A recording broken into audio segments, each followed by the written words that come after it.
JD Sports. I'm Jarrett Hood. That's Dwight Garfield. You can find the Twitter @_JD Sports. You can find our personal Twitters there. Facebook and the rest of the links, the YouTube in the links below. Dwight, we're going to get right into the last week of the NFL. New England and the Giants, probably the best game, or at least the most interesting game of no. I mean, there's a couple other that we'll talk about, but Belichick and Brady, I think Coughlin has their number. I mean, honestly, that's incredible. Seems that way. Even though they got it done there at the end, it was tight. It was really close there. Definitely. But they kind of drove down there at the end. Edelman getting hurt is kind of a big deal. It definitely doesn't hurt on them. Just a little bit. I was surprised the Giants hung in there that well. Do you think that was the Giants, or do you think, like I said, it's more of like a... Because I said to you last week about Belichick being used to being a Giants coordinator. Do you think it's just in his head? They lost 2 Super Bowls to him, going back to New York. They're doing another perfect run. You know what I mean? Like all that stuff kind of stacked up against him where he could take a deep breath. They got out of there with a win, and a win's a win in the NFL. It doesn't matter if it's by 3 points or 20 points. You're going to move on and feel good about it. But do you think it's more of like Coughlin and Eli being in Belichick and Brady's head, or do you think... why do you think all these games are so close, and why do you think this particular weekend, with how separate these teams are skill-wise, was so close? The Giants just always seem to be able to be that one team that can get in the Patriots' head, and they can always just manage to hang in there. I can't remember the last time that I can recall the Giants getting blown out or anything whatsoever. Every game between them seems to be that close, and it always seems to be a situation where Eli is going to win or has won. And this is just one of those situations where Brady was able to pull out in the end.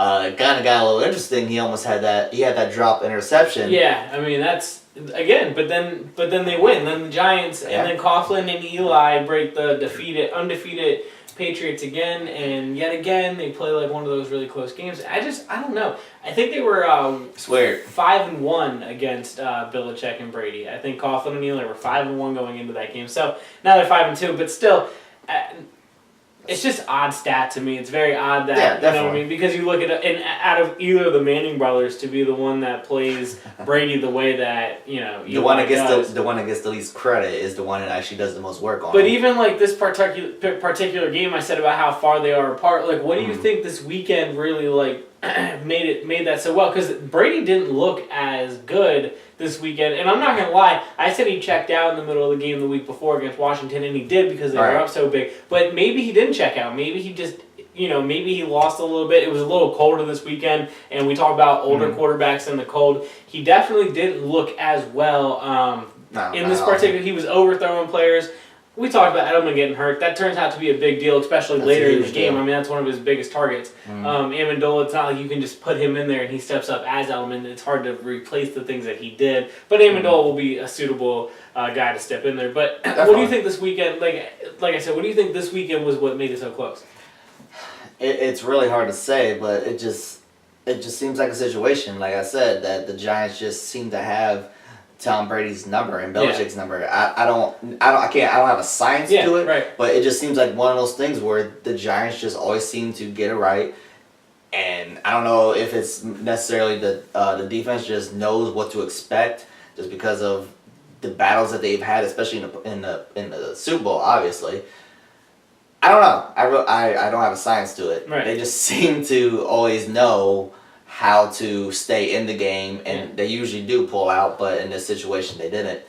Well, moving forward, because this is one of those wins where it was a drop pick, but overall the Patriots did what they had to do to get it done. Moving forward, do you think this is going to help the Patriots? Do you think this kind of gives them one of those, all right, we can even play in the close games? Because they were mainly blowing teams out. I mean, I know they had to kind of come back against the Jets, but they took the lead with a couple minutes left, so it was more like they had to go down and they had to win the game. They had no other choice. This was it. It was that drive. It was now or never. They did it. I mean, again, the drop interception. But they still did it, and I mean, it's one of those, do you think this is going to propel them to, do you think this helps them to have more likely of an undefeated season because now they feel like they've been battle-tested? I mean, that's as battle-tested as they've had all year, if anything, I would say potentially, absolutely. It's crazy about that that final drive that they had, even when it was 4th and 10, I wasn't worried whatsoever because I was already convinced. They gave Brady, I believe it was like a minute and 47 seconds. No timeouts, but I was like, you don't give him that type of time. I thought the same thing. Immediately, 4th and 10, and I was just like, no, they're going to get it. Sure enough, they got it. All they needed was a field goal, and they won the game. I love Tom Brady, and I love watching Tom Brady. And he made the right play. Outside of that, really, and it was a horrible pass. Yeah, absolutely. Almost picked. But outside of that throw, that entire drive, he played it pretty perfect, as well as you can. He just always does. That's just the way it is. Yeah, I mean, and he got it done. Speaking of getting it done, before we start getting into this Arizona-Seattle game, there was 3 teams that went into Seattle during Russell Wilson's career and that have beaten Seattle. Can you name the 3 teams? Or because I had friends over, I was watching the late game with them, and I asked them to name the 3 quarterbacks that beat Russell Wilson in Seattle. Can you name? I don't know 3. I know 1. Okay. Tony Romo. Okay. The other 2, I don't know. You don't know the other 2. No, okay. I know mine. Cam Newton. Okay. The other one. Yeah. Carson Palmer. He's now done it twice. He's beaten Russell Wilson twice in Seattle. Wow. Russell Wilson only has 4 losses in Seattle. 2 of them are to Carson Palmer. Yeah. Hey, that's something. That game turned out to be incredible. It looked like Arizona really had complete control of that. No, they really did. Seahawks made an incredible comeback there towards the end. Especially in the 4th quarter. That was awesome. I mean, it was kind of difficult because we live on the East Coast. The 4th quarter didn't start till after midnight. I ended up going to bed because I had work, so I was just like... But it really bothered me because it really got interesting in the 4th quarter. Yep. Seattle had those 2 early turnovers that were amazing. I was like, okay, well, here we go. This is exactly what I said. Last week I said that Seattle's going to step up in this primetime moment. Yep. And those 2 early, what were they? Tipped interceptions. Yep. 2 of them, both of them, or at least one of them, and both ended up being touchdowns. And I was like, okay, here we go. But in the end, Arizona. Carson Palmer. Hey, he's kind of. Andre Ellington coming back. He's kind of in that MVP talk. Who? Carson Palmer. Carson Palmer's definitely in that talk. Yeah, I agree. I don't know. I don't necessarily think that he's. Like number 1, I can't put a number, but he's in the conversation. People have actually kind of made, because now with the Dalton losing, they've kind of put in Palmer number 2 ahead of Cam. No, because they're just trying to find a way to push Cam out of number 2. So they're talking about Palmer. I think that Palmer has really good targets. I would probably take Cincinnati's targets more just because you have AJ Green and Eifert, and I think those 2 trump anything you're going to get out of Arizona, even though Arizona might be younger at the skill positions, but. I still would take Cincinnati's, but either way, what Carson Palmer's doing, I think you're right. He deserves to be in the MVP conversation. I'd probably have him 3. I can't put him in a number per se, but I mean, he's definitely in that top, I'll say at least 5. He's in the top 5 conversation. Yeah. I mean, let's talk about it. Brady, let's say Cam's in there. Yeah. Andy Dalton's in there. So Carson Palmer's in there. Can I name a 5th? These are all quarterbacks. Do you think there's any position outside of that? Like anybody, any player? Right now, today, no. No. It's all quarterbacks right now. It's all quarterbacks right Absolutely. now. Absolutely. Last year, I mean, they were talking about J.J. Watt. They were talking about DeMarco Murray. There isn't a player outside of the quarterback position this year that really just is having that type of spectacular year. I have no problem because I want to see a defensive player and I want to see a running back or a wide receiver be an MVP at some point. It's always quarterbacks, but I don't think that J.J. Watt deserved it last year. My argument against him was that they weren't winning. I mean, his team, yes, MVP, I want most valuable player to my team, but I want most valuable player to my team if I take them off my team. If you take Cam Newton off of Carolina right now, they are not undefeated. If you took J.J. Watt off of Houston last year, they might have just gotten the number 1 pick, not the number 3 pick. Do you know what I'm saying? Yeah, so absolutely. It doesn't really matter. At the end of the day, he's not putting points. Right. It's not. Yes, he's the most valuable player to his team, but if the rest of his team is so bad and that the only highlight they have is a defensive end who led them in touchdowns, that's not. I can't. It's impressive, and he's probably the best defensive player of my lifetime. I'm not. I mean. Reggie White lived in my era, so in my lifetime. But I mean, I've recollection. Yeah. I was too young when I was only 9 years old when he retired. So J.J. Watt, he's probably been the best player since he's entered the league, and that's really hard to argue if you look at his stats. he's been incredible. He's been incredible this year. No, not to the level that he was last year. He's still been very good.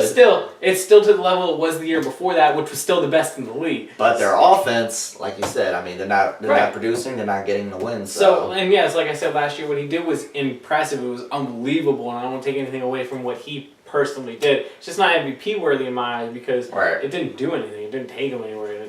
They're, you know what I mean? Like, they're still not doing it right now. But moving on, Peyton getting hurt. Do you think he was hurt going into the game? I mean, I think they said he was. I'm not 100% sure. From what I've heard is that they believe he was hurt prior to the game. There's also kind of some rumblings. It hasn't been confirmed or not, so it's kind of just out there. But there's been some rumblings that maybe he was hurt before the season even started. So that's very interesting. It's not. I'm not saying that's a fact right now, but that's something that's been chirped about at this point. If that's the case, that's very suspect. This isn't any slight on Brock Osweiler because he actually came in. I think they moved the ball pretty well. I'm pretty sure they scored at least a touchdown, maybe even a field goal. I forget, but they moved the ball a little bit, and it was the only thing they did all game. A 70%. And I don't even know Peyton's 70%, obviously, the way he's looked lately. But a 70% Peyton Manning, would you put him out there over Brock Osweiler? Oh, man. With the type of injury that he has with his foot this week? No, probably not. No, not this week. I mean, in general, 70%. He gets himself to 70%. Because right now, he's obviously way less than that. He's got to be down to 20, 30, 40% maximum. Okay. And that's sad. If that's 40%, then I don't want his 70%. But It's kind of a toss-up just because, I mean, we don't know what Peyton's percentage has been this year, but he's looked absolutely miserable. Is it because of an injury? We don't know. You have to look in the mirror. In theory, would I take Peyton 70% over, what's his name? Brock Osweiler. Absolutely. I'm going with 70% Peyton Manning. Okay, you have to look in the mirror if you're Peyton Manning. You have to say to yourself, they went out there and they got really good weapons around me. I mean, his running back's not the best, but they ran the ball a little more this week than a little more, not a whole lot. A little more this week, not a whole lot. But okay, but they have all these weapons. Look at all their wide receivers. They have too many weapons. Their tight ends, right? Look, they have a pretty good offensive line to protect you to pass. So they have all these guys, right? And now you're looking at Peyton.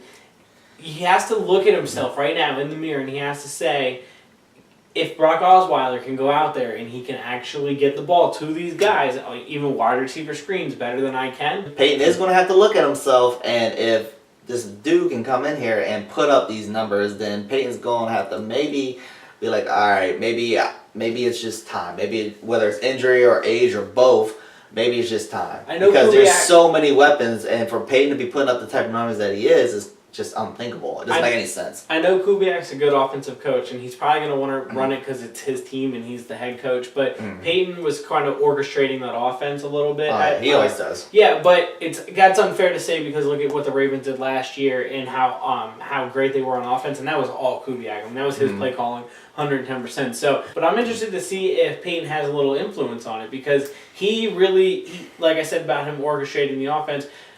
Hardest thing for for coaches, and I think you as a Lakers fan can kind of see this with Byron Scott.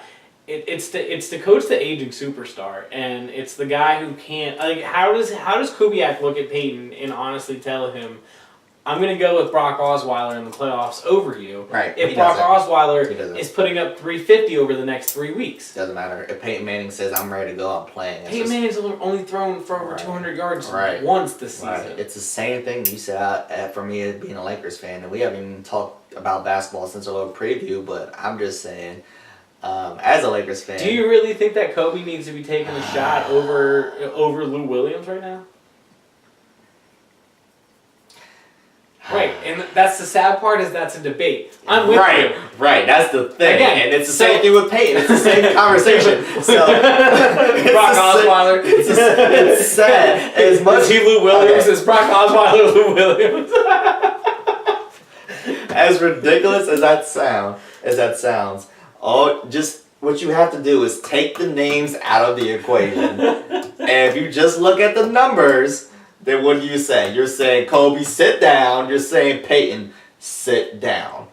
Take the names out, and you're looking at numbers, and you're looking at a situation Yeah, where these older players maybe have reached a point where they just need to be. But if I look at Brock Osweiler, Osweiler's completion percentage, and I look at his yards, and I look at his touchdowns, and if they are higher than Peyton Manning's at the end, and if I look at Lou Williams' 3-point percentage or shot percentage, and I look at it higher, and it's higher than Kobe's in 2 weeks, I want Brock Osweiler taking the snaps in the clutch, and I want Lou Williams taking the shots in the clutch. Right. As horrible as that sounds over those players, I don't want. But that's why I'm saying you got to put the names to the side when you're having this conversation at this point. I know, dude. I'm a Lakers fan. How do you think I feel having this conversation right now? Do you think these coaches can do that? Do you think? I'm not. No. The coaches. The Lakers one is for a different conversation for a different day. But do you think Kubiak can do that?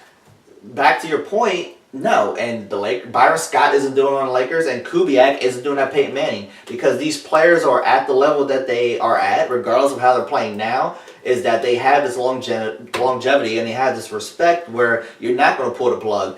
They're going to have to do it themselves until the franchise gets rid of them. Either the franchise is going to have to get rid of them, or the players are going to have to come to a realization that they need to sit down, because the coach is going to make that call, because either way you're going to have fans that are in an uproar. They're either going to be in an uproar because these players need to sit down and they won't, or they're going to be in an uproar because the coach says sit down and the fans are like, what do you mean? This is Peyton Manning. This is Kobe Bryant. Why is he on the bench? Either way, it's a no-win situation, and the coach, absolutely not. He's not going to make that decision. Peyton's going to have to man up and look himself, as you said, in the mirror and make a decision and decide what's best for his team, because he has weapons. The team has weapons. They have a great defense. They have a potential to make a little bit of noise, and Peyton has been producing. So he needs to come to a realization. Is it his injury or is it him? Well, I'm just saying. Speaking of fans in an uproar, the Saints fans, Rob Ryan is officially gone. But yeah, the Monday presser in the morning, Sean Payton said he was still on the coaching staff, and then 5 o'clock, Newswire, he was gone. Yeah, that's hilarious. I mean, if you're Rob Ryan, obviously you feel disrespected. Not as disrespected as the city of New Orleans is of your coaching this season. They're on pace to break the record for giving up most passing touchdowns in the season, which is impressive considering what they've done like last year or the year before. Yeah, I agree with that. I think it was more so last year that they were absolutely miserable. I'm gonna try to flip it around on the other end. This is the era that somebody is going to end up in that category. Am I wrong? Like somebody, like some defense is going to end up being the worst statistically passing defense of all time. It has to be somebody. Just because of the era that we live in right now. Right. I'm not excusing it. And if you're that team, yeah, your defensive coordinator is probably going to get fired somewhere around midway through the season. Right. A la Rob Ryan. With the way their offense is playing now, they didn't play all that well against Washington. We can separate one game because they've been up and down all season, and on the road it seems like they've been down, and at home it seems like they've been up. I think that's more of the trend. Even though they scored their points really fast. They scored so early in the game. Do you think that this is like the track that they're going to go on where they start, rebuilding? Because now Drew Brees is getting a little older, as good as he is. He's a Hall of Fame player. Absolutely, I love Drew Brees. They've already gotten rid of Jimmy Graham because they think Brees can carry his team, and while he has proven he can carry the offense, he can't change how the defense is playing. If they're giving up 40-some points, if you told me that my team gave up 27 to Washington, what the Eagles gave up less than that and lost, but if you told me that my team gave up 27 to Washington, I would hope we still won that game. You would think. You could, especially with the Saints offense, you'd think they could score 30, right? Oh yeah, at least on Washington's. I thought Breeze was going to mount the floor with them. Honestly, we talked about it. Washington's defense is good. I really do believe that their front seven is hard, but you might feel that way. I more so feel like this is all about the Saints. And as far as this game, yes, but okay. My point, what I was going to go on because I want you to answer this. Before you go on. My point against that was, Rob Ryan's gone. Is this a future? Do you think that Sean Payton's next? Do you think Sean Payton at the end of the year? Do you think they're going to move on from Brees? Do you think that Colson will get traded? Do you think absolutely. Cooks and Snead and all those guys are going to be all eventually on different teams for draft picks? And you know what I mean? Are they going to hit the restart button, or do they just try to find a new quarterback and a new coach? Do they keep the Sneads and the Cooks and all that? No, I think this might be a reset situation. I don't know Sean Payton's contract. I don't know Drew Brees' contract. Do you think this year, though, Brees and Payton, or do you think it will be another year? I think it's going to be one of them that's going to go. I don't know either one of them's contract, honestly. I think if either is going to stay, I don't think they'll get rid of Drew Brees, just how much that he's done. And but I think you're married to, if you're married to one, you got to be married to the other, because it's going to be hard for one to let go of the other. Yeah, I understand that. I also understand that. I can't see, because they're going to blame. I mean, naturally, as fans, we want to blame the quarterback. Yeah. But at the same time, when you look at the quarterback, you also have to kind of look at the coach.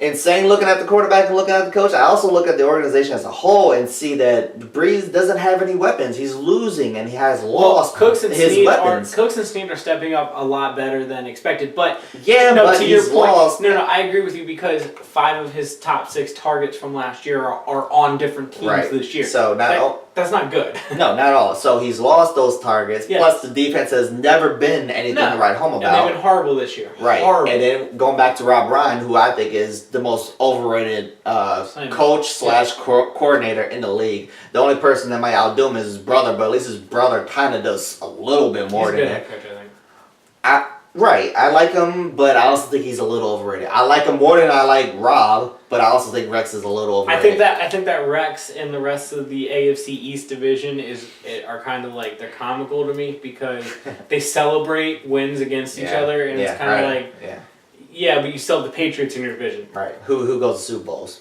So nobody but the Patriots. You barely win your, nobody's won your division since 2001 except the Patriots. I don't know what the future has in store with Rob Ryan. Potentially, could his brother Herb? He shouldn't. I mean, nobody Rex is already this defensive genius, so why would he need his brother? Yeah, but his defense isn't playing all that well. His brother has been. He's not coming back to Dallas, I'll tell you that. His brother was dreadful in Dallas, and then he actually ended up looking a little worse at times with the Saints. He had some pretty great years with the Saints. They just held on to him too long. Yeah, and they don't. And again, it's another situation. They've also gotten rid of a lot of the talent on their defensive side as well. The little talent that they've had in New Orleans on the defensive side of the ball, they've also gotten rid of that as well. So I mean, as much as I say he's an overrated defensive coordinator or coach or whatever you want to call him, he also doesn't have a lot to work with in New Orleans. I don't know if he gets a job in the league, and if he does, it's going to be a specific position coach. I don't know if he's a defensive coordinator, at least for a while. Yeah, I hear you. Moving on, the Bengals, Monday Night Football. I think I read a stat. Andy Dalton is now 4-8 in prime time. Wow. Yeah. That's kind of alarming. Well, usually you're playing good teams in prime time. One of those 4 wins was last Thursday against Cleveland. Right. Yeah. And then this week they play Sunday night against Arizona, so that'll be a tough one. But yeah, that's 3 primetime games in a row. Yeah, we'll definitely talk about that. But I was talking about the Bengals last week. Specifically, if you don't want to, we'll get into how their offense sputtered and didn't do anything against the Texans. Oh my God! Look! I'm just gonna throw it out here before you even start. I did exactly what I said I was gonna do. I watched Monday Night Raw on Monday night because I was more interested in Monday Night Raw. I'm glad you brought this up. I was more interested in this. I'm a WWE fan. I don't care. I don't hold anything. That's fine. But I mean, I was more interested in this World Championship tournament that they got going on because Seth Rollins blew his knee out. Blah blah blah. This and that. Cool. So they got a heavyweight title tournament. I'm more interested in that than this Monday Night Football game. And lo and behold, I turn on the TV Tuesday morning and see that the Bengals lost. What was it? 10-6. Yep. So 10-6. So at home, the Bengals can't put up more than 6 points against the Houston Texans. Are you kidding me? So I had the best of both worlds. You know how I said last week I was hoping there was a Flyers or Sixers game on. Well, yeah. The Sixers were on. They played the Mavericks. Did they win? After I enjoy the Sixers' first win of the season, I bet that was better. That was a lot better than Monday Night Football. I flip over to the Monday Night Football game, and it was in the third quarter. And you see the score. And it was close. And I was like, you know what? I have to now. I'm locked in. I was zeroed in, and I watched the DeAndre Hopkins. I think it was like a 25-yard touchdown pass to win the game. It was an impressive catch right over the defender. Mm-hmm. But after the game, J.J. Watt, who we were just talking about, we both think he's an all-time great. He's been like I said, I truly believe he's been the best defensive player in the league since the day he's been drafted. I don't think you can make a case for a better defensive player overall consistently since he's been drafted. No. Day one, he's been the best player in the league. So he made a comment about we wanted to make the red rifle look like the Red Ryder BB gun. He was referencing A Christmas Story, the movie that gets run over and over during Christmas. And Andy Dalton, who, listen. That's funny. I love it. I like Andy Dalton, and I don't judge people on their hairstyles and how they like dress and how they. No, but he's a little. That's his hairstyle is a little different, and it's genetics. The way he carries himself. No, he purposely shaved it, but the way he carries himself, he was complaining and slouching, and he was talking about how. That's, we're supposed to be role models for the kids and blah, blah, blah. Listen, he made a joke about a BB gun. Yes. And again, I'm not judging him because of his hair, but all of it, the way he holds himself, the way his beard's looking right now, the way he was slouching, I was just like, dude, you get it together. You want him to be more professional. What are you doing over here? Like, what are you doing over here? Yeah. You're not in a suit. You weren't in a suit and jacket. You know what I mean? Like and he didn't say anything offensive. Like no, not at all. He didn't insult him at all. He was talking about. To me, it just the whole Andy Dalton, and he rubs people the wrong way, and he usually doesn't rub me the wrong way because, as I said, that stuff doesn't bother me. But it bothered me in that moment because it's kind of like, well, take a look in the mirror before you start coming at people about little things that don't matter.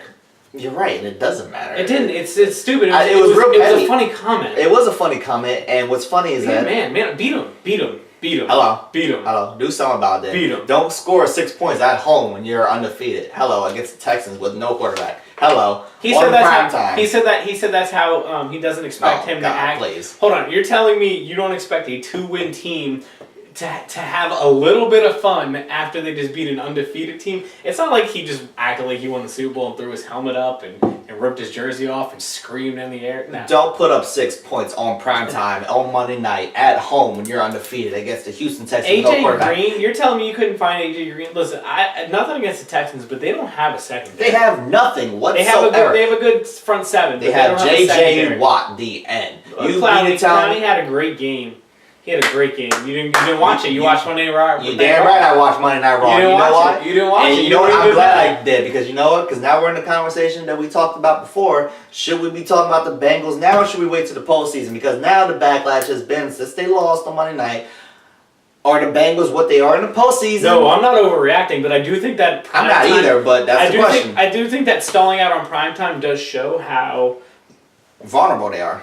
They have a big primetime matchup this weekend, and if they come out, and I'm not saying stall out, because the other flip end to me for how good they played this year, if they are the different Bengals, they thought that they could just jump in their caddy, hit cruise, go for a nice Monday night drive through the jungle, move on to Arizona, and then. No, you're absolutely right. And if it was a situation where they beat Houston, but then we're going into Sunday against the Cardinals.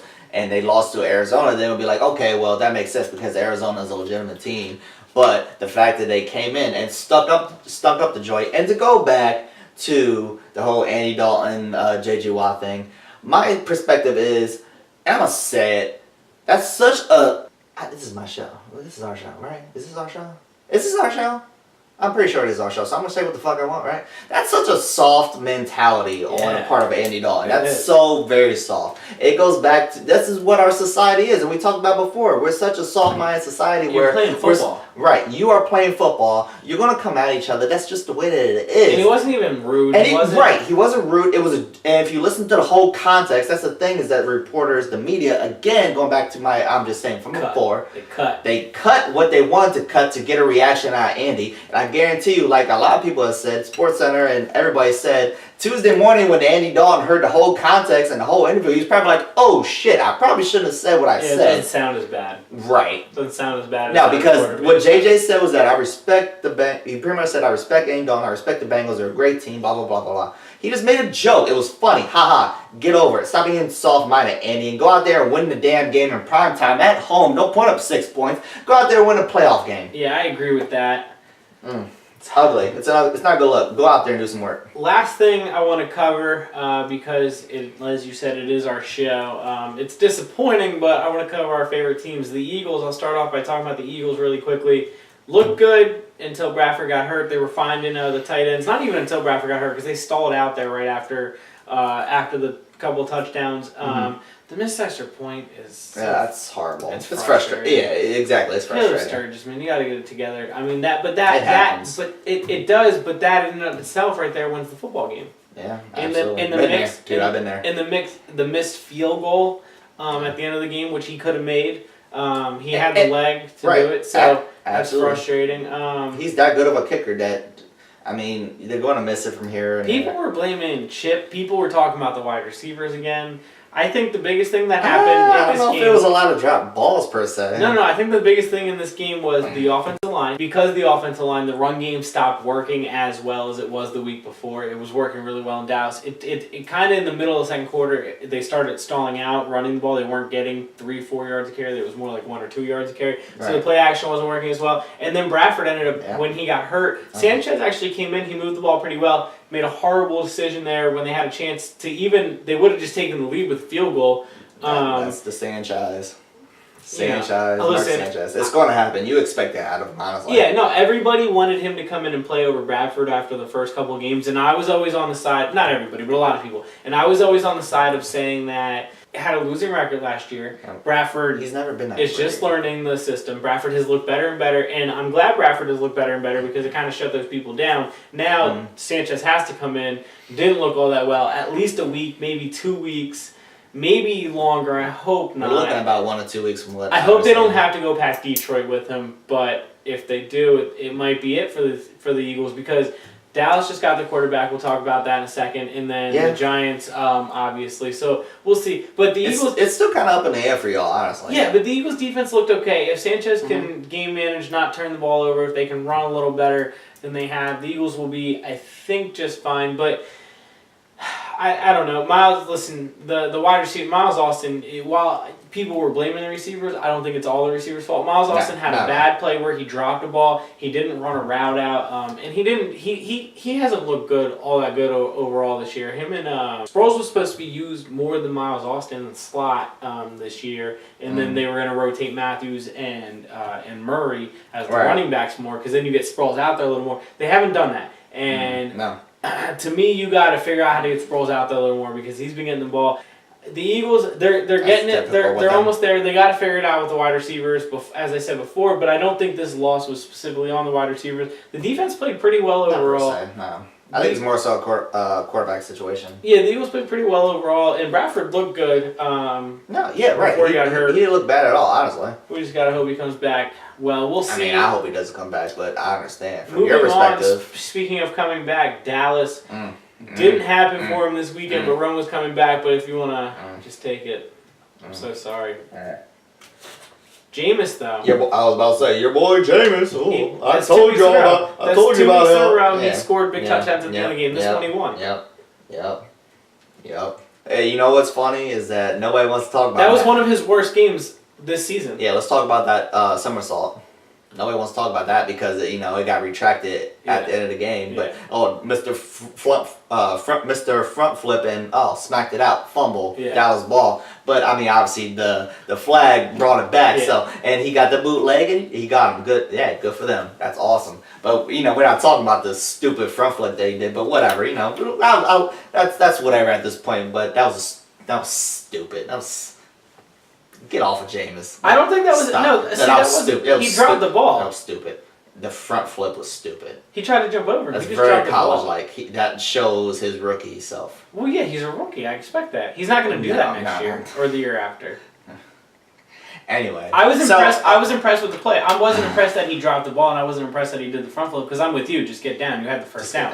You had the first down. I'm with you. Get down. He had the touchdown. But he didn't have the touchdown because he was going to get popped. He should have just fell at the 1 or 2. He had the first down. He should have just fell at the 1 or 2. He was going to get rocked there at the 1 yard line, and that's okay. He tried to jump over the guy, and when he tried to jump over the guy, he dropped the ball. When it happened and when the ball came out, I laughed because I was like, I thought it was hilarious. I was like, oh well, there's Jared's boy, but then it was a flag. But see, I laughed too. No, I laughed too because I was like, oh. Jameis. I was like, great. I said it, and my cousin was watching the game with me. I said it, good play. That's such a noob move. Bad move. Such Like, you know what I mean? Move. But it's okay. Like, he understands now he can't do that. The real story here with this game, honestly, for me, is the Dez Bryant no attempt catch, which we all saw. We all saw Dez. He didn't even go for it. He was more so looking for the flag. And even in the moment, I was like, was he looking for the flag? And then immediately after the play, he was looking at the ref, throwing his hands in the air. Typical NFL spoiled player looking, where's the flag? Where's the flag? And he didn't get it that time because they actually for once let him play because the NFL referees pick and choose when they let him play. I like how the ref handled that. I like when they were walking off the field. Did you see how the ref handled that? It needs to be consistent. He said, nope, no way. It needs to be consistent. He looked at the guy and said, nope, no way. Well, it's not consistent because they pick and choose when they say, oh, just play or up flag. They pick and choose that. In saying that, as disappointed as I am, which I was completely disappointed that he didn't go for it because that was set up for him to jump up and get it. He's that type of athlete. He has that height advantage. Yeah.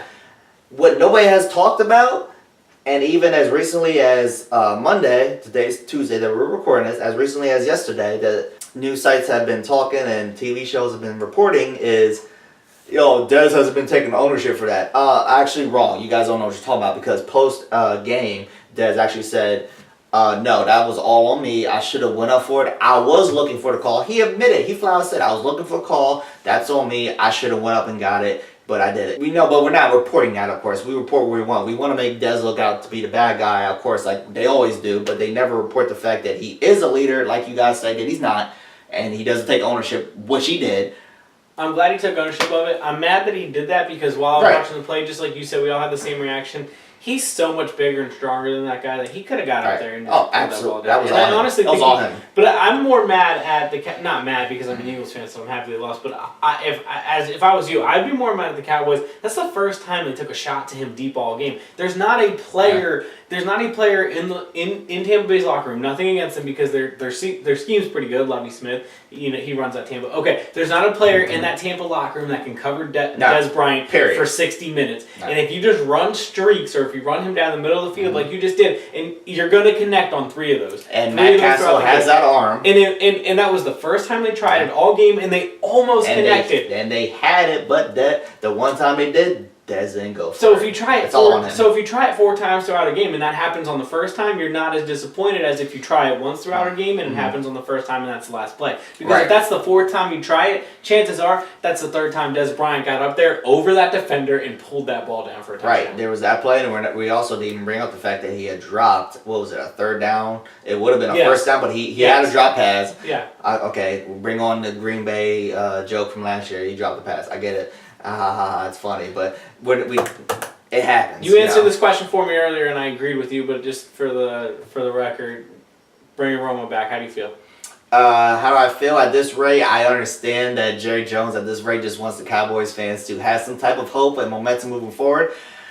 Would I personally bring him back? No, but then when you think about the fact that our division is trash, and realistically, the Cowboys are only 2 games back, so even though we're 2-7, we are technically, as horrible as it sounds in this trash division, we are still in it. So I understand it. If we win with Tony Romo coming back, I think it's a little unfair because everybody's like, oh, the savior, Tony Romo's coming back. He's obviously going to be rusty. It's not fair to put this amount of pressure on him because if he fails, then we'll be like, oh, well, fuck Tony Romo. That's not fair because he's been out for a while. But if he wins, we're right back in the hunt. I play devil's advocate, and honestly, my personal opinion, I wouldn't bring him back for 2 reasons. One, and you're going to laugh. One, even if Philadelphia and the Giants don't, if they keep stumbling, look at Washington. I mean, they've really, against bad teams, they've done what they've had to do, and they just put it on New Orleans, and they've held down a good New Orleans offense. At home, they do something special, and they almost beat Atlanta. Anyways, I'm just saying, they can rattle off a couple victories. They find themselves in the mix, and you're still only a game behind them, but, look at what they're doing. Okay, 2. Honestly, I've been saying Washington's kind of in there. My other reason I would say it, and this is the bigger reason for me why I wouldn't bring Tony Romo back, look at what you've done since he's been gone. Nothing. You're going to get a really good draft pick. You really think you can win big next year? You can use a top 3 draft pick and realistically have that top 3 draft pick as a key player in your team next year. You'll have and they'll be under a rookie contract because you're going to be worried about paying players in the next year or two. Well, that solves one issue. Plus, you're at the bottom. Plus, that helps Romo towards the end of his career. That helps Dez. That the offensive line's already solid. You can do something on defense if you feel whatever. I feel like with the way as close as it is at the top of the division, you're the furthest out. And like you said, it's only a couple games, but at the same time, you're still the furthest out. I kind of regress and go the other way because it's harder in the NFL because they're going to come back stronger than ever next year. If they are healthy, the Cowboys there's no mistake about it. They were the best team in the NFC East this year. Right. They were undefeated. And there's nothing in my mind to think that they weren't going to go and play, be a top 3 team in the NFC. Especially look at the NFC now. They'd be playing with Arizona and Carolina would be their 2 threats. And to be honest with you, I think a lot of people would take Dallas over both of them. As a fan, I would like to just see them get out there. I mean, even if I don't think we're going to make the playoffs at this point, but even if they get out there and they pull out a win or two and they just show me some production. Show me what I can look forward to next year with the full staff. I understand what you're saying there, but I think with the way McFadden's been playing, I think with the way Dez, he's been playing better and better and better every week. I think with the way the offensive line's been playing, if Castle starts finding Dez, I just think that you can see everything that's going well without putting your best player and your oldest and most fragile, unfortunately, because of just by circumstance, player back out there. He's already sidelined. Why don't you just sideline for the rest of the year? I don't take the chance. He already has a bad back, and if you're not going to, as you said, and if they truly feel in their heart the way that you feel in your heart that you're probably not going to make the playoffs, I just don't risk bringing back. All right, Dwight, this is the 3 games. The first one we're going to talk about is Green Bay going to Minnesota. That's in the 4 o'clock time slot. Big game. That was probably flexed down to the 4 o'clock time slot for Fox. Minnesota, a home game. Yeah, that's big marketing. That's going to be pretty good. That's going to be a big matchup. Aaron Rodgers, they look a little lost on offense, mainly on the road throughout the whole season, and then the last game at home. Losing to Detroit, first loss to Detroit since 1991. Talk about disappointment. Hugely disappointing. Yeah, and honestly, obviously they can move the ball a lot better than that. And their defense played well overall. I mean, what is that? Their 3rd loss in a row? Yeah, 3rd loss in a row. But this one was the worst. The other 2 were against good teams, and they actually put up a good amount of points against Carolina's defense towards the end. But they didn't put up any points against Denver, and they barely put any points up against Detroit. Yeah, that doesn't make any sense to me. So, moving on to Minnesota, who has a good defense, traveled on the road to Oakland, played well. They got a tough, gritty win. Adrian Peterson had a huge run there under 2 minutes to make that score look a little wider than it was. But that was a really close game. Absolutely. It was a good game. It was a great game. Teddy Bridgewater played really well, even under the circumstances. Peterson came out, did his thing. As I said there at the end, he had that huge run.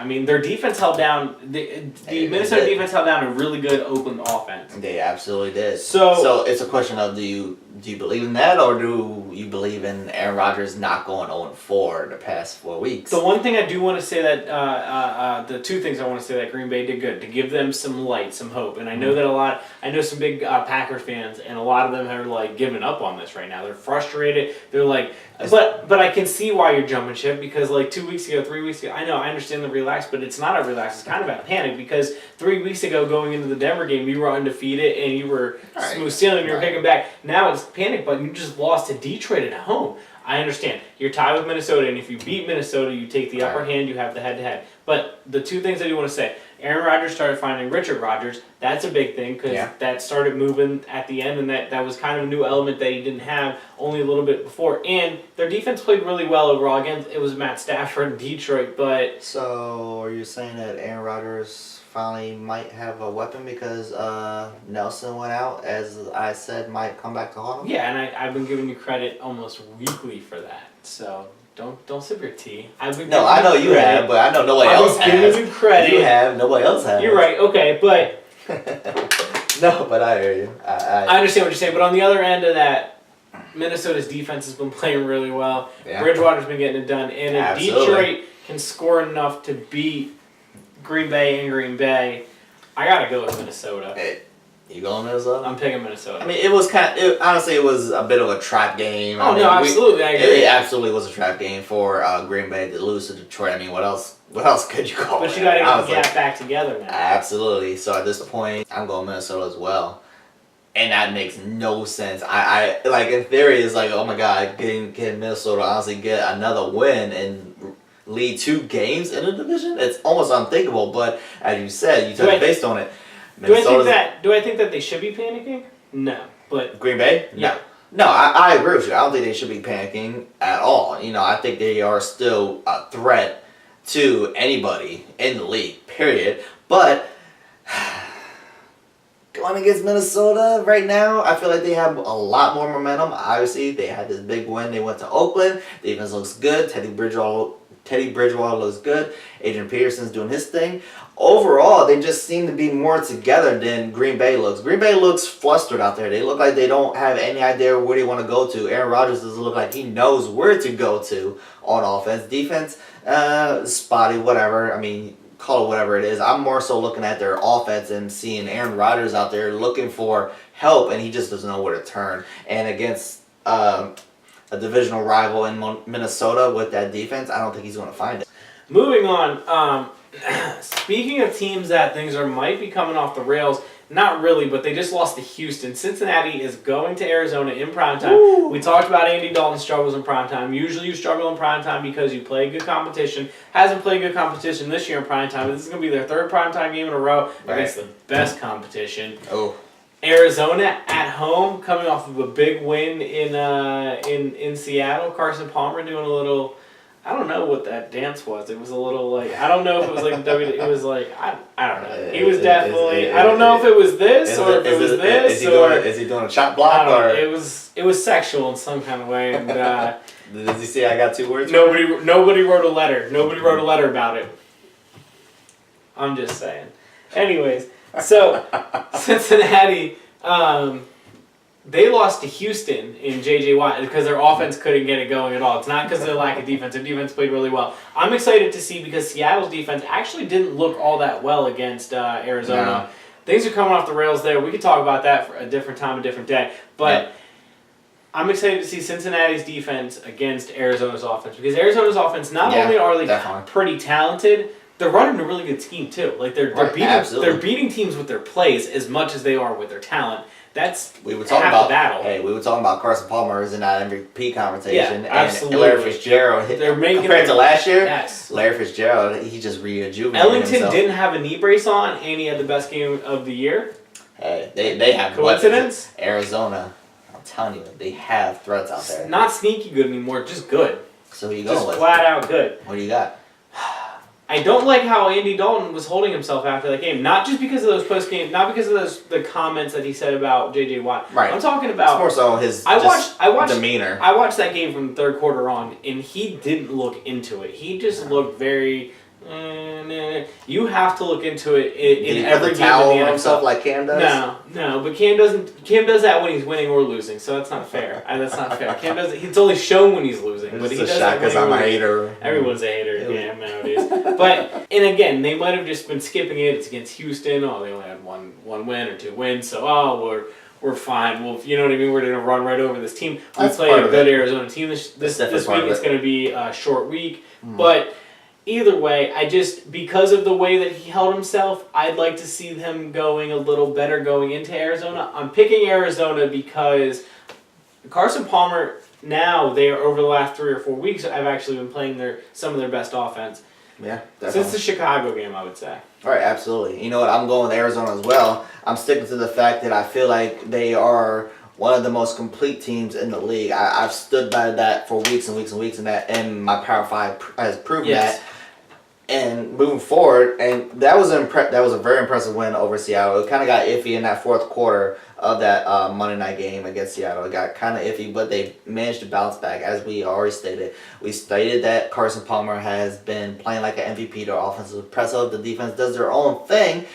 In recent times, Andy Dalton hasn't showed up in a primetime setting, so I don't think it's going to change per se against a legitimate team. They did show up against a non-legitimate team in Houston, so the fact that they're facing this type of a threat in Arizona, I don't think they're going to match up with them at all. The one thing I do want to say, it's not that I see you said at all. I do think it is going to be a matchup at all because I'm really excited to see, as I said, Cincinnati's defense, how they play against Arizona's offense. But at the same time, Arizona's defense made some really big plays in the Seattle game, and Seattle's offense isn't as good as Cincinnati's. If Cincinnati's offense does come to play, and Andy Dalton doesn't hold himself that way, and he doesn't look slouched, and they are playing at high cylinders, that Arizona defense is going to have to step up big. They're good enough to do that. They're absolutely. I think both teams have big forces on both sides of the ball. I think that they're both two really good complete teams. I think they're teams that could be at there at the end of the season. I'm with you. I think Cincinnati right now, man, but I have a hard time saying one loss, even though I'm with everybody who's like, oh my gosh, it's like,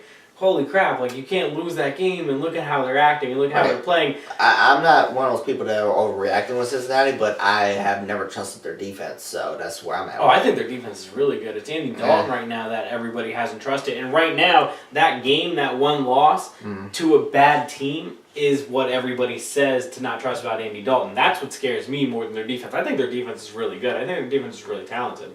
Moving on, last game we're going to talk about.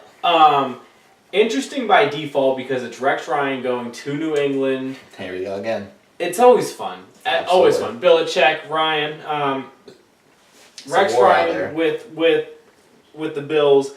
Defense not playing as well, but played pretty good against now a hurt Fitzpatrick. But pretty good against a talented Jets wide receiving core. So it was kind of iffy on New England's part. They should have done a little better than they did. Brady almost blew it at the end there with the interception. No Edelman. No Edelman. Yeah, that's difficult. Gonna have to find Gronk a little more. And do you honestly question if Brady can do that or not? Because I don't. I don't know. Really?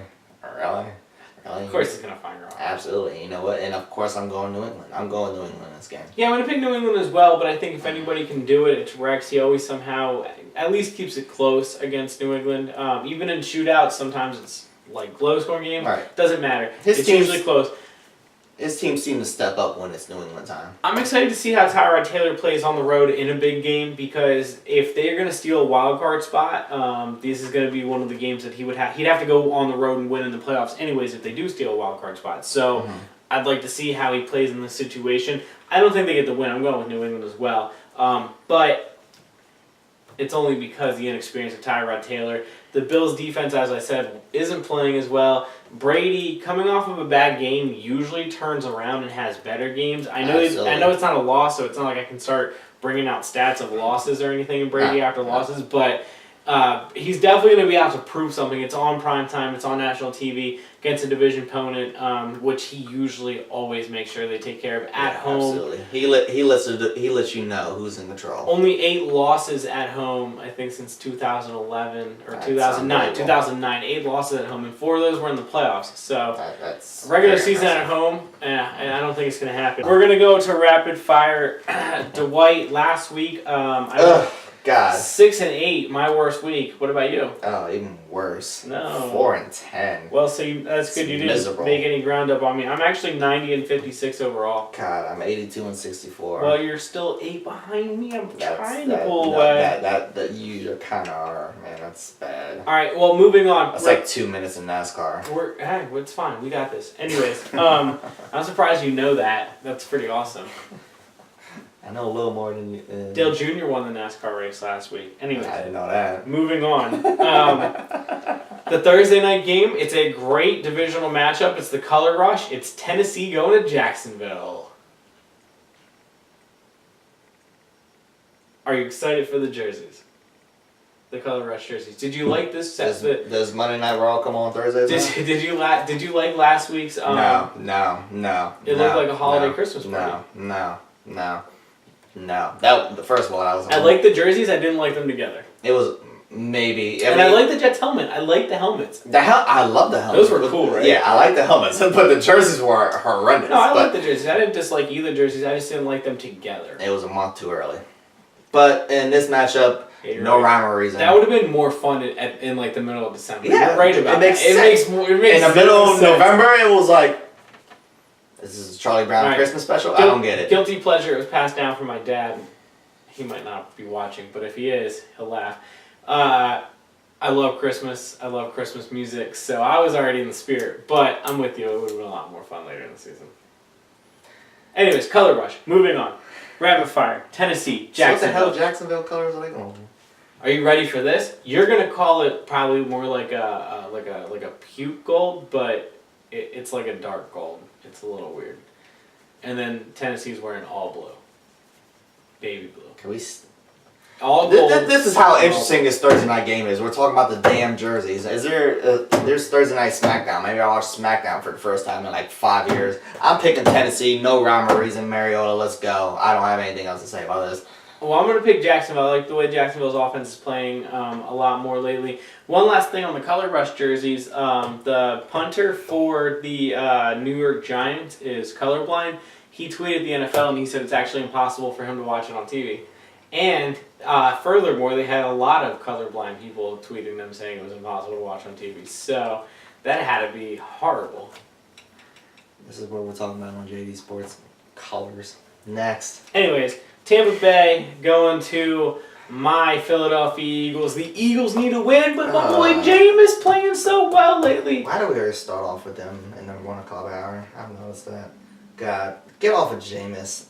And it makes me sick. I'm going with the Eagles. For the record, just because I believe in Jameis less than I believe in Philadelphia, which is pretty low. So that's very. For the record, he didn't mean we always start off with Tampa Bay in the 1 o'clock hour. I'm picking Philadelphia, even though as well as Jameis has played overall, he didn't play well last week.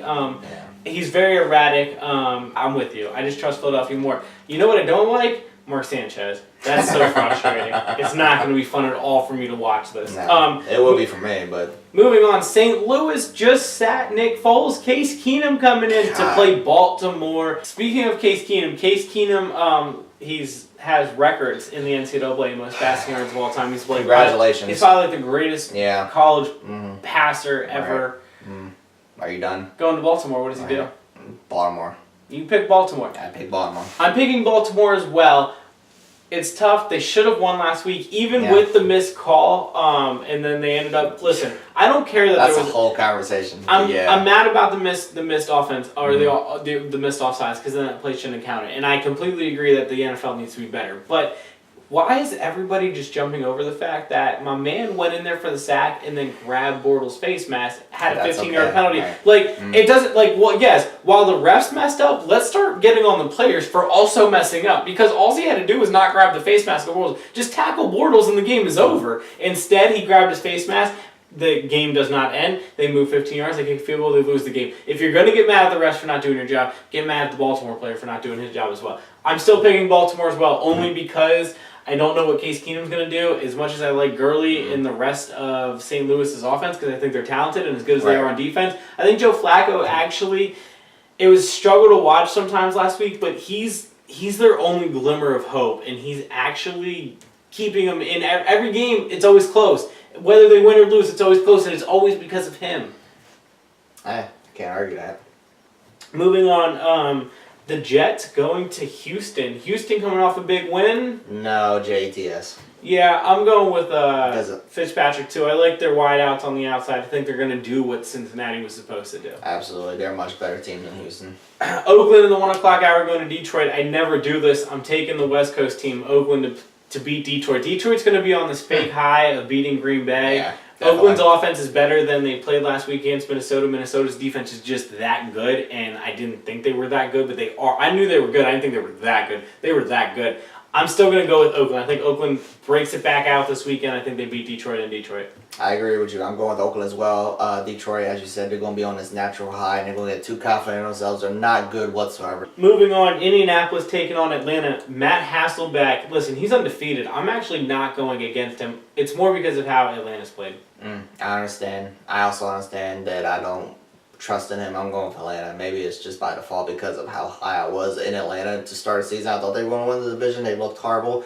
But if you can't, I'm sorry, as good as Matt Hasselbeck is look, if they can't beat Matt Hasselbeck. It was 2 wins, and it was 2 wins against not really good teams. I think it was Jacksonville and Houston. Right. I'm not saying Come that on. it was anything special. Atlanta at home, I'm going with Atlanta. I'm still going to take, like I said, I'm still taking Indianapolis. I think that he can game manage them. Mm-hmm. Atlanta's more talented, and if Atlanta can turn the switch on, it's more like I said about Atlanta stalling out. They've just looked really bad over the last couple weeks, even against worse competition. If they can, at full cylinders, if you're talking about these two teams right now, I'm going to go with Atlanta, but I just don't think Atlanta does it. That's why I'm picking Indianapolis. Denver going to Chicago, 1 o'clock hour, Brock Osweiler's first start. Jay Cutler, over the last 5 weeks, has actually been a top 5 quarterback. I'm taking Chicago. Langford, it's mainly because they found a run game in Langford. Not saying Forte isn't good, but Langford has just blown up out of nowhere, and it's opened it up a lot more for Cutler. Cutler's played better, but I just can't. No. I don't trust either one of those quarterbacks, but if you ask me what do I trust that's going to be on the field, I'm going to trust more so Denver's defense. I'm going with Denver just by default, just because their defense, granted last week they looked absolutely horrendous against Kansas City, which is unthinkable. Maybe it was just a fluke. I think it was just a fluke because they have been that dominant team on the defensive side of the ball. I think that can only continue against Jay Cutler. Well, moving on, the great one returns. Tony Romo. Nice the great one. Nice. Dallas going to Miami. I've never really been against Romo. My younger self is now he's People's champ. My 12-year-old younger self probably said some really mean, harsh words about Romo, but it's only because I'm a really passionate Eagles fan at heart. Yeah, you probably said some mean things about him last year. No. I'm more realistic now. I'm an adult.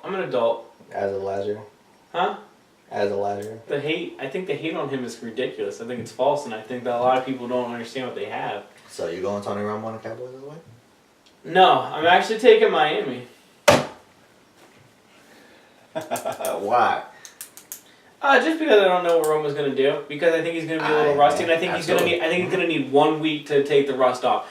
Miami's not good, trust me. And if Tony Romo just comes off and he's actually been practicing for 3 weeks, and it doesn't matter. Listen. All I'm saying, if full Tony Romo, yes, they beat the Dolphins by 30. Yeah, healthy. Tony Romo that's been playing all year, absolutely. But a Tony Romo that has been, that's what's unfair is that a Tony Romo that's coming off this injury, and if the Cowboys lose, it's going to be completely unfair because they're going to say, oh, well, the Savior was supposed to come and save the Cowboys, but he hasn't played since what, week 2? Against the Eagles? It doesn't make any sense. I'm going the Cowboys just because, God, for the love of God, we need this win. Please, Tony Romo, get this win. And in theory, they can. Oh my God. When I say that I pick Miami, everything that I'm about to tell you goes against it because Tony Romo, he is the guy that can come back off of injury. He is the guy that can come back and lead them to a win. He is the guy that can put up 35 points this week. He's a team that can make that defense look a lot better than what it actually has. It's been decent, but he can make it look a lot better because he's out there. I look at these games, and when we go head-to-head, I try to make it like I'm putting money on them, and if I was putting money on them, I don't know what Tony Romo's going to give me, and I do know that Tannehill's going to give me probably 21 to 28 points. I'm going to take it. Speaking of teams in contention in this division, Washington going to Carolina. No. You don't like that this week. No, I'm going.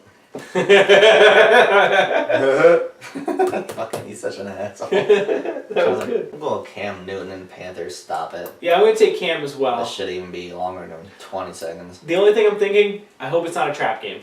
Moving on. Kansas City taking on San Diego. I'm going with the man you hate, San Diego. You always go with Phillip Rivers. You always go against them, so the fact that you're about to say, I'm not going... Go ahead, say it. You ready for my reasoning? 29 points from Kansas City, the best offensive outbreak they had this year so far. San Diego's defense is struggling as of late. Absolutely. And their offense isn't scoring as many points as they were before, even though late in the game on Monday night, they tried to make that comeback, just didn't get it. But they didn't. Nobody was scoring in that game against Chicago. I'm taking Kansas City because I like the way their defense played last week. Even when Brock Osweiler came in, it was late. We'll see how that goes. And it's mainly because their offense. Their offense put up 29 against a good Denver defense. 29 points against a good Denver defense. As I said before, you would never pick San Diego, and I said before that their defense is trash. I feel Rivers hasn't had any help out there, but he's still putting over 300 yards a game. He's still kind of, sort of hanging in there. He had help, and then Keenan Allen got hurt, and now it's digressing. It's going to turn out really You didn't bad. like him before when he had help, and you don't like him now. But I like Keenan Allen. And I knew he was better with Keenan Allen. No, because I don't trust their defense at all. Because you don't like Phillip Rivers. I said before though, in those games before Keenan Allen got hurt, I told you the reasons I was picking against them wasn't because of Rivers, it was because of other things. And again, even in their loss last week, I wasn't. This game isn't necessarily because Rivers doesn't have the talent. Even though when they have the talent around Rivers, I don't think he's good enough to go win deep in the playoff. No, because you always bring this up, and I want the people to understand what I'm saying. I don't think that if Rivers had the opportunity to take a talented team far, he couldn't. But I don't think that what's going on right now in San Diego is Phil Rivers' fault. Does that make sense? Yes, it does. Moving on. We talked about Green Bay going to Minnesota. We both picked Minnesota. Can you believe this? Before the season, if I told you this was a 4:00 game, they were both playing for the first in the division, and we both took Minnesota, you would tell me I'm crazy. I will tell you that you're as crazy as picking against Phil Rivers all the time, but you know. Here we are, and they're both happening, and they look good in one sense so far. Hopefully, we both look good in the Minnesota thing. Moving on, San Francisco playing Seattle. I took Seattle even though they've been playing horribly lately. It's at home. They need a big win. They hate San Francisco. Even if they're both really, really bad teams, the franchises now have a pretty good rivalry going on. Seattle's just going to probably wipe the floor with them, though. I'm going with Seattle as well. Oddly enough, Seattle gets a lot of flack, but their losses came against St. Louis, Green Bay, Cincinnati, Carolina, and now Arizona. Yeah, but they haven't looked rightfully I good on offense. I get it, but in saying that, those are all, respectable teams. Oh, yeah. Outside of Nick Foles that just got benched in St. Louis. But St. Louis' defense was so good that game, and they had two. They had a defense touchdown and a special teams touchdown. That's the only point I was going to make is that, they've lost against respectable teams, so... it is what it is. I'm going with them in this game. I feel like they should have pulled out that Arizona game. It kind of got interesting, as we said, in the fourth quarter, but it just didn't work out that way. Well, Cincinnati going to Arizona. We talked about this. Andy Dalton, horrible in prime time. I'm going with Arizona. I'm going with Fitzgerald and Carson Palmer. Yeah, they're rolling. They're rolling. Absolutely, Arizona. Monday night, Buffalo going to New England. We also talked about this. Rex going up to play Belichick. He always makes it a close game at least, but Belichick always pulls out in the end. I'm going Brady and Belichick. Yeah, we both picked New England in that one as well. All right, now it's I'm Just Sayin time. Time to get a little more raw. My man, what do you got for me? Well, this week, I had a couple of different things in mind, but I want to kind of direct focus on one particular situation, and we'll broaden into more. There was a fan in Tennessee this week that wrote the Charlotte newspaper. She wrote them a letter. It was about, she was sitting close to the front row. I don't know exactly where. She had her 7 or 9-year-old daughter or something with her. And Cam did his dab dance in the end zone, and he did a little longer than he usually does. She said that he pelvic thrusted and it was sexual. Now, he didn't do that once in the entire dance. Okay, I do. If you haven't seen it, I do want to assure you that he did not do that. I watched it many times. I think you can attest to that. No, I didn't see that. If you want to go look it up yourself, it's not there. He did not. There's no pelvic thrust. Is there another camera angle? I don't know. But so she said that she.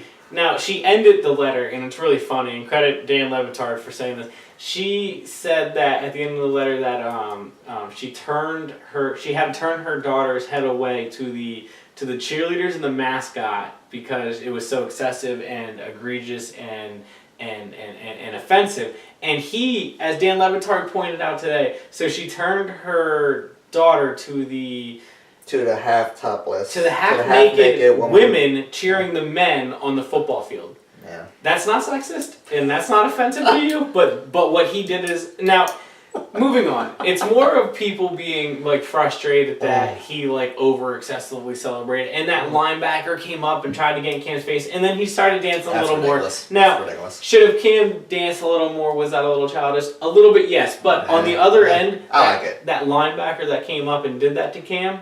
did the hotline bling dance 6 plays earlier after he sacked Cam, and Cam didn't say anything to him when he did that. So no, it's I like what Cam said. If you want to keep me from doing that, keep me out of the end zone.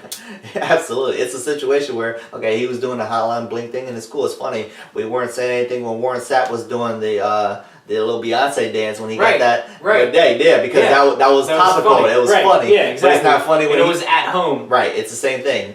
He was doing the hotline bling. It's funny. It's topical. It's in the now. It's funny. I want to broaden a little more just to specifically say it on Cam. Everyone's trying to find a knock on Cam, and now that he can't knock him in the MVP race, now the new thing is he's a bad guy or he's this or he's that because he took a sign down last week and because he danced. Now the sign was hanging. Now the guy said it was disrespectful and he said like, oh, like that's my property. It was hanging over a Carolina Panthers logo on the wall that people aren't mentioning. That's not cool. That's probably disrespectful in those players' eyes.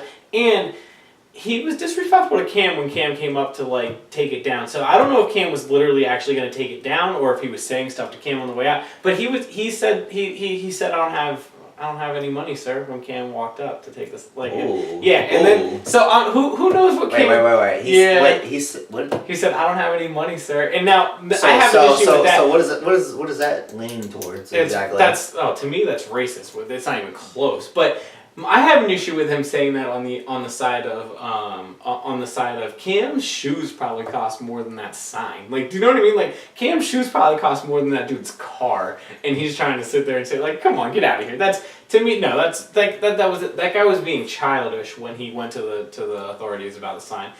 Anyways, moving on. People keep trying to paint Cam in this horrible bad light, right? Absolutely. I look at Cam in this sense. He is one of the most charitable, and it's not even on record. It's just you see it on SportsCenter every year. You see it on My Wish every year. You see it on Twitter. You see it on the local newspapers. You see it on the national headlines. He's one of the most charitable players in the NFL. He gives a football to a kid every single time he scores. He makes sure his players, his teammates, do the same thing. I'm tired of people trying to really point him out as a bad guy because. You want to say it or do you want me to say it? I'm going to say it because you know what? It's the truth, though. Let's just go there. I mean, at this point, it doesn't matter. If Aaron Rodgers was doing this, would it be a problem? Why? Because he's white. There you have it. But why is that? Let me first say, I'm half black. I'm actually a mixed. Yeah. Sorry.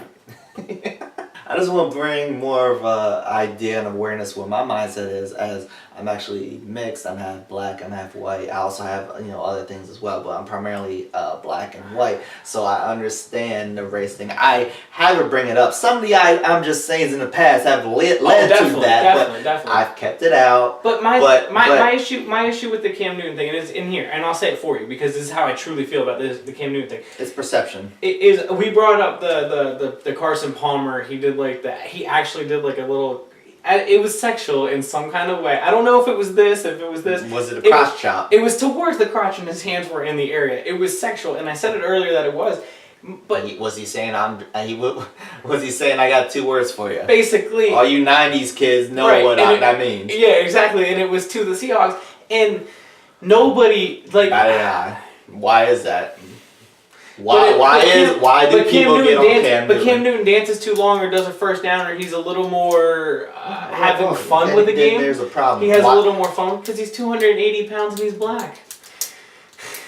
And it's scary to that girl in the front row. Sorry. And it's scary to that. It's scary to that. Scary to that mom in the front row. I don't know. I have no clue. And because it's exactly what you say. It is. Why do people get on Cam Newton? A great guy, nice guy. He does all the right things. He's 250. I said he's 280. He's probably more like 230, 250. I don't give a damn what he huge. is. He's a great guy. He's a great quarterback. But Carson Palmer's really big too. Why do people get on Cam Newton? Why do people get on a Des Bryant? Why do people get on these? Because I think that, and I'm not saying that either of those two are situations that justifiable, but I think that there's sometimes that race is claimed and it's not justifiable. But I do think that in the Cam Newton situation, I just look at it. In the beginning of the season, the only argument was that he wasn't in the MVP race. Now there is no argument that he's not in the MVP race. Now because he takes a sign down and because he dances a little too long. He has character issues. Now we have a problem with him. But I just it's. But to me, it's just like, what is it? Because what's the next thing? Like, what is the next thing? he just can't get it done. You know what I mean? But then you look at the team around him.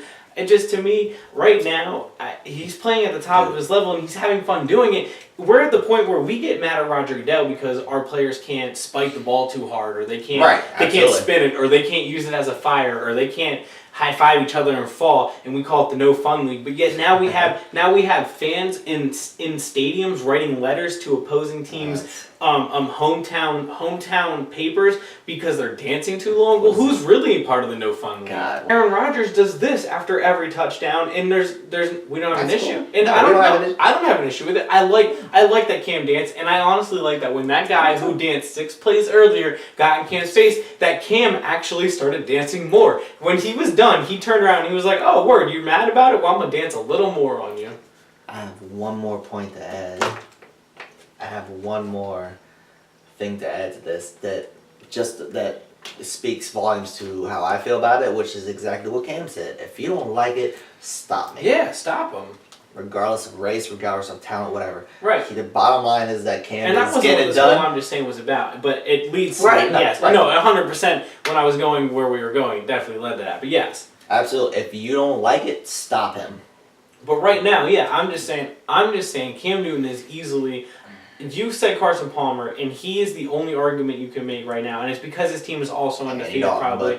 I don't think Andy Dalton goes in that era because Andy Dalton has had now a let-up game, one of those let-up games that you're scared of, and it's only you're picking hairs. But when you're talking MVP, you've got to pick hairs. Brady's number 1. It's a close for me. It's a close number 2. It's Cam Newton, and then it's Palmer number 3. But Andy Dalton's right there with them. Yes, I think Aaron Rodgers fell out of that race. So you're just saying? I'm just saying, get off Cam. Let them have fun. Let these players have fun. If you're going to a game, and don't listen. I'm also just saying, if you're gonna write into a paper, don't write things like, "Oh, I had to deter my child away to the mascot and the cheerleaders," because it's just like you look horrible. What are you're watching football, genius? Have fun. I always say I don't really have a big political stance, but I always say let humans live. We're breathing, like, enjoy life a little bit. If you're going to spend the money, especially to sit that close at an NFL game, you don't be that person that goes home and types, "Oh, I'm going to go and, I'm so angry. Cam Newton danced too long." And, he pelvic thrusted when he didn't even pelvic thrust. Like, you're just looking for an issue at that point. Those keyboard warriors. Yeah, yeah. They just get tough on the internet. We met at an old job at a convenience store. They're those people that come in and want to talk to the manager because they pumped their gas too long and it spilled over their car. You know what I'm saying? They're those people. But that's my I'm Just Saying. Dwight, I'm going to pass the floor to you because I know mine was a little bit about Cam, which is pretty passionate to me. I love me some Cam Newton. Right. We always expand this outside of just football, or outside of just one, So someone that you really like in sports outside of football is? Miss Ronda Rousey. Yeah. Absolutely. How could you not? I don't hide it whatsoever. I'm a huge fan. We've never touched base on it on this show, but no reason to yet. No, but now's as good a time as any. Yeah. I'm a big Ronda Rousey fan. I stand by the fact I love her as an athlete and as how she conducts herself. Right, absolutely, as a role model for society. But before I get to my actual, I'm just saying, I just want to kind of touch base a little bit on the fight itself that just happened this past weekend, which I watched it live. I watched every single Ronda Rousey UFC fight I didn't watch live. all of them. I watched the last couple though.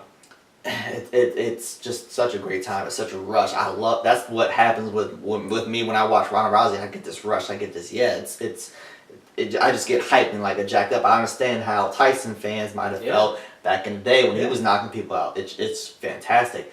So when she fought home, she absolutely met her match, and I don't want to get too technical with why or how, but she got knocked out. It is what it is, and a lot of people are saying, I don't feel like Ronda Rousey should get a rematch. At the end of the day, Dana White isn't stupid. He's going to go with what sells, and a rematch is probably the best thing. Buy that. Absolutely, that's the best thing that could have happened for that division. Sooner than later, but I said the Betchko Hare fight, which was the fight previously. I said, and you can attest to this because we watched that fight live together. Yep. I said the best thing that could happen to Ronda moving forward is that she loses at some point in the future. Yeah. I didn't think it was going to be now, obviously, but I said to get people off of her back, I felt that Ronda needed to lose sooner rather than later. But in saying that, I didn't think it was going to happen. It is what it is, blah, blah, blah, blah. But the backlash of Ronda losing is more so I'm just saying, and how I feel that as a society, first of all, I've never seen such a backlash from somebody losing. We've seen the LeBrons losing, and we've seen these in this era, in this generation of social media. In social media, we've seen these greats lose in big games or big moments, and it's like, oh my God, okay, then they all get attacked. But I've talked to, Joe Fizzik, I've talked to people that we both know, or only I know, and we're like, man, the reaction. And I knew she was hated by a lot of people just because of the way she carries herself, which I'm about to get into. But man, the backlash has been absolutely unprecedented from what I even expected. I've never been against how she carried herself. Right. I've liked her. I've been impressed with how she carries herself and impressed with how she is in the ring. But I didn't like. I will say on the night before, I thought that was a little bit of she went over the top with the way that all went down. She feels like she was slighted. I said to you earlier though, in that moment, MJ always kind of, because when he was at his height, even against the worst players in the league on a Tuesday night, he before the game would make up things in his mind to make him mad about that person. And let's face it, this lady was this woman that she fought is a really, really nice woman that part of me almost thinks that, wow, maybe she in her mind thought, I gotta make up a reason to start hating this girl. I really need to go out there and want to beat her up. Right. To actually beat her up. Just like MJ wanted to actually have to go out there and beat the backup point guard for the worst team in the league on a random Tuesday, but he made up things in his mind to want to hate that person. And in this situation, it might have just been over the top and backfired. I didn't like how she handled it, but at the same time, I'm also not naive to the fact that it's a fighting sport, and I also think that it's a very real possibility that she did what I said. And if she didn't, as I also said, it's a fighting sport. So you need that little thing. You need things, even if it is the smallest thing that sent you over the edge, you need those things that sent you over the edge to make you the best in those physical sports. Absolutely. And that kind of ties into finally getting to my point of I'm just saying, because, and this was even before Ronda handled Ronda. Ronda couldn't get in. She has a legit at least 2-3 inches reach, height, everything, and Ronda just couldn't get in. But I'm just saying, finally, to get to my point, I don't understand this notion, this mentality. I understand it's all opinion based, but I don't understand this mentality that Ronda Rousey isn't a role model. And this is why, because, there's several reasons. One, because a lot of people get on Ronda because, they feel that she's not humble, and a lot of people got on her now. They feel like she finally got humbled, and this is what happens when you're not humble. You get the shit beat out of you, and when you don't dap up, this is the first time she didn't dap up somebody, but when she felt disrespected, regardless if it was fake or real, she doesn't dap up. This is the second time that I've seen in the UFC she didn't do it. Maybe 3. I might be mistaken right now. But anyway, regardless. People like to say, oh, she's not humble, but what I'm sure you have seen, if you haven't, I know, a lot of people have seen that Vine that's been transpiring, which with Jimmy Fallon, a month before, she said in an interview, she gave Tate all the credit in the world, more credit than any one of you or even myself gave her. And Ronda said legit that she was a threat to her, the most legit threat that she has faced. She gave her all the credit in the world, said she was a badass. She said she was such a good girl, she had nothing against her whatsoever. Nobody wants to talk about that. Everybody wants to talk about how Ronda said, oh, if I'm going to lose, she's going to kick me in the face, but that is going to happen. And that's what happened. It is what it is. If that doesn't define greatness, then I don't know what is. If she can predict what's going to happen if she loses, then granted, she didn't stop it. No, she didn't stop it, but she was able to predict that. She knew, she knew what the game plan would be. She knew exactly what would happen, and she got caught. That. Right, that's unbelievable. That's greatness to me, if you're asking me. Yeah, but it also shows the other end. Tate's undefeated, so Tate Holmes. Yeah, she's undefeated. So it also shows how good she is at that. Right, and honestly, I didn't know anything about her pre this fight, and now I'm outside of Ronda Rousey, I don't know a whole lot about the sport. Right, and that's kind of where I'm getting at as well, is that I don't know a lot about UFC. I followed Ronda Rousey. I followed her career in the UFC. I know who she's fought. I know Miesha Tate is very good. She took Ronda to the 3rd round in that one fight. Ronda beat her by submission in the 3rd round. But Anyway, I'm trying to wrap them. I'm going around in circles right now. To bring this back to the I'm Just Saying. I'm just saying I don't understand how Ronda Rousey isn't considered a role model for people because they feel like that she's not humble. They feel like she's too cocky. They feel like, she's been fed everything. Okay, first of all, that everything that I just said is completely wrong from what everybody feels about her. Okay, number one, as far as not being humble, I just gave an example when she was humble, okay? Second of all, you point to the fact that she is a fighter, which what fighter doesn't feel that they're going to beat somebody? Yeah, that's the You whole have point. to have that mindset. You have to feel like you can beat up anybody. That's right. When Michael Jordan goes against somebody, nobody questions it. He needs to beat everybody. When Floyd Mayweather says that he's going to knock when he says that he's great. When Floyd Mayweather says, you know what, I'm better than this person. When Floyd Mayweather just to give credit to a Muhammad Ali, we don't question it. I feel like it's kind of a gender thing, honestly. Nobody talks about the fact that Ronda Rousey started from nothing. She came from absolutely nothing. Right. I believe she was like 8 years old. Her father committed suicide. She was very depressed and emotional about that, obviously. She brought herself up. She was a bartender. She was absolutely nothing. She was just serving people. And she brought up herself to become a bronze medal winner in the Olympics, which is absolutely impressive. I mean, it is what it is. She became this judo champion. She became a legitimate badass in the UFC. She became the most marketable UFC fighter in the UFC's history. And she became the most grossing fighter in the UFC's history. Yeah. She did this without showing her body, without going out there doing a sex tape. Right. Because she has this aurora about her, because she has this confidence, because she knows she's a badass, she's out there making movies, she's out there doing work, doing everything that a perfect role model for young girls could do. I don't understand how she's not considered this role model, because going back to the humble thing, people say, well, she's not humble, that's why I don't think she's a role model. Okay, well, what dominant woman in sports is humble that we talk about? Serena Williams? I'm sorry, when was the last time we talked about her? Yeah, exactly. Yeah, as dominant as she is and as great she is, she's even greater than Ronda Rousey. Yeah. But we don't talk about her, even though she's humble. She's in.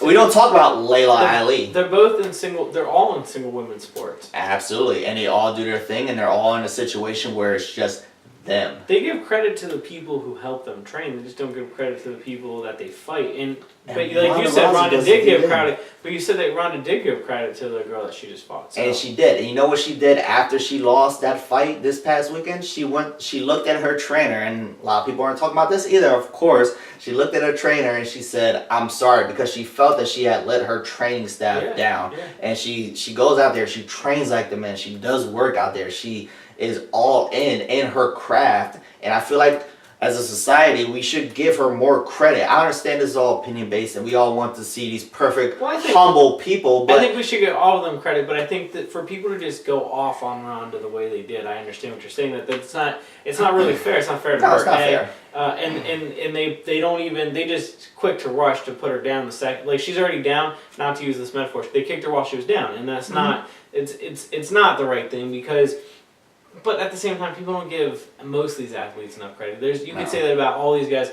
Baseball right now, all those guys in the offseason, they're all working out or they're all playing winter ball somewhere. No one's talking about that. No one cares. No one cares about, it's just if they miss the ground ball in August to help them miss the playoff, that's when people are going to say something. That's when people are going to pile on them. So I understand exactly what you're saying. It's frustrating me because it's easy. Absolutely, and it's real easy to kick somebody while they're down. It's so easy for everybody to get on Ronda right now. The biggest thing with her moving forward is, and a lot of people have said, George Foreman has said it, Reggie Miller has said it, a lot of people have said it. The biggest thing right now is what she's going to do now moving forward, because now is the time to show her greatness. The biggest thing with me is that I feel like Floyd Mayweather, I don't want to get into a Floyd Mayweather conversation because that could take a whole another half hour. Agree. But the biggest thing with Floyd Mayweather with me is that he has spoiled our generation, especially below, in this mindset of losing doesn't make you great. That's not accurate, because the greats lose. But you said Foreman lost, Frazier lost, Ali lost. 110%, 1,010%. Most of them lose at some point in time, and it's all a matter of what she's going to do moving forward. You said that it was Floyd that spoiled our generation, and I was actually going to take it a step further, because Tyson lost. I was going to ask you about the UFC moving forward. The only person that I know is Rousey. I know some other names. I'm not going to sit here and lie. I don't know other names, and if you rattled off a bunch, I wouldn't be able to look. Yeah, I know who that is. But for the most part, Rousey's the only one that drew any interest of me personally, and a lot of people feel that way. even on the men's side, I mean, the greats, they lose. But our generation, as you said, isn't patient enough that when somebody loses, people don't watch it. So now that she lost, like that was the biggest pay-per-view in the UFC history. That was the most attended UFC match of all time. Yeah. Okay, but now that she lost, and you said that, it's even bigger. And I'm with you that fighting gets better after. You think it's going to get bigger. I think it's going to be the other way because you said our generation. I think people our age, and that's what you need right now, especially in the UFC. People our age are going to stop watching, and that's a problem because I'm with you, and I'm with other fighting people. If you really have interest in the sport, now's the time to watch because it's what they do after they lose. That's what the great ones have. Their best fights always come after their losses. Always. It's how they come back. If they come back on more dominant streaks, they fight better, all that stuff. And I'm with you. But I just don't know if people are going to stick with it. People weren't with it until Rousey. It blew up for 24 months because Rousey was undefeated and had 5 big fights in those 24 months. Now it's going to, I'm not saying it's going to fall apart. I'm not saying that I'm going to lose interest or anybody else going to lose interest. I'm just interested to see if it happens because, like you said, we're all spoiled. There's boxing. There's a lot of good boxing going on right now. Not great, but there's a lot of good boxing going on right now. People aren't watching. People aren't talking about it. It's not like nobody's talking about Triple G. Exactly. It's not knocking everybody out. It's not in the 60s, 70s, 80s, 90s anymore. Mm-hmm. It's not being followed the way it was before. Fighting doesn't sell the way it does, and the undefeated aspect of Rousey, I think, was what sold the most. I think it's going to fall. We'll see. I could be wrong. I'm not going to disagree with you. I hear what you're saying. I just think that there's so much money in this in a rematch that it's not going to happen immediately because a lot of people are saying Miesha Tate, who is a decent opponent. I'm sorry. I mean, if Ronda Rousey can't beat her, I certainly don't think as decent as I think Miesha Tate is. I don't think Miesha Tate can take home at all. In reality, nobody's going to... And that's what's funny is that a lot of people saying, oh, well, Ronda doesn't deserve a rematch. Are you really going to buy Miesha Tate versus Holm? No, you're going to buy the second match. You're going to see if you hate her or love her, you're going to want to see, can Ronda bounce back? People are going to watch Holmes fights outside of Rousey. Nobody's watching fights outside of Rousey. Exactly. That's my thing. But anyway, getting back to I'm just saying, I don't understand this mentality that Ronda Rousey isn't just role model for little girls because, like I said, if I had a little girl, I would love for my little girl. So you know what? I want to be Ronda Rousey. I want to go from nothing and be an Olympic gold medalist and become this badass, get money, become a champion, become a world champion, and get in movies. I don't have to do anything else as a parent if my little girl says I want to be like a Ronda. Well. Absolutely. She there's nothing you can say negative about her other than her confidence, which could be cocky, which I get. A lot of people say the same thing about me, that I'm too cocky, which a lot of people say is arrogance. I consider it confidence. Maybe that's why I respect her, because I understand. You see where she's coming from. Absolutely, and if I think that I can do something great and I know that I can do it, then I am very confident, and that's where she is. I'm not on her level, but I understand that mindset, and I feel like you have to be in a sport, particularly when you're a fighter. I'm just saying we should be more accepting of a dominant female athlete. Well, that's JD Sports. Thank you for watching. I'm Jarrett Hood. That's Dwight Garfield. You can find our Twitters at the JD Sports account, which is @_JD Sports. Everything else is in the YouTube page and the links below. Find our Facebook. Thank you. Deuces.